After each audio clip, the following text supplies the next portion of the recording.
Halo guys, perkenalkan nama saya Berlingga Yulian.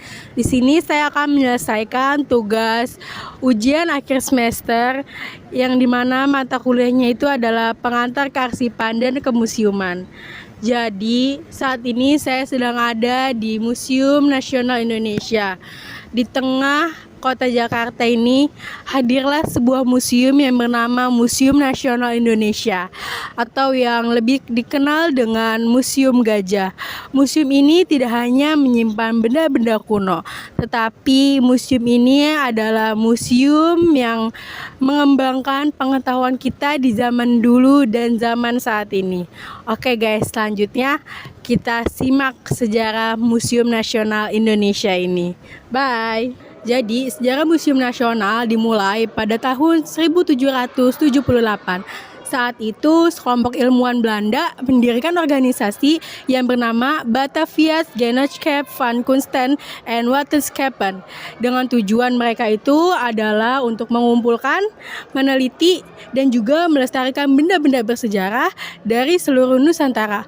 Awalnya, koleksi museum itu hanya berupa benda-benda kecil yang disimpan hanya di suatu gedung saja.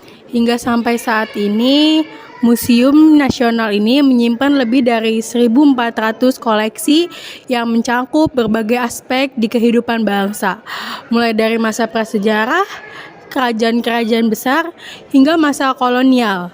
Koleksi ini tuh bukan hanya benda mati, tetapi saksi sejarah yang menceritakan perjalanan panjang bangsa Indonesia. Museum ini bukan sekedar tempat menyimpan benda bersejarah.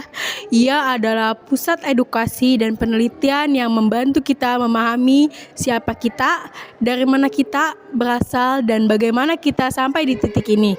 Dengan mengunjungi museum, kita tidak hanya melihat benda kuno, tetapi juga belajar tentang nilai-nilai budaya dan sejarah yang membentuk identitas kita. Jadi, Museum Nasional Indonesia atau dikenal dengan Museum Gajah ini adalah jendela untuk mengenal sejarah dan kebudayaan bangsa.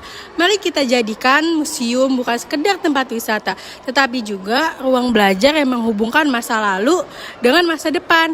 Yuk kunjungi Museum Nasional dan lestarikan warisan budaya kita.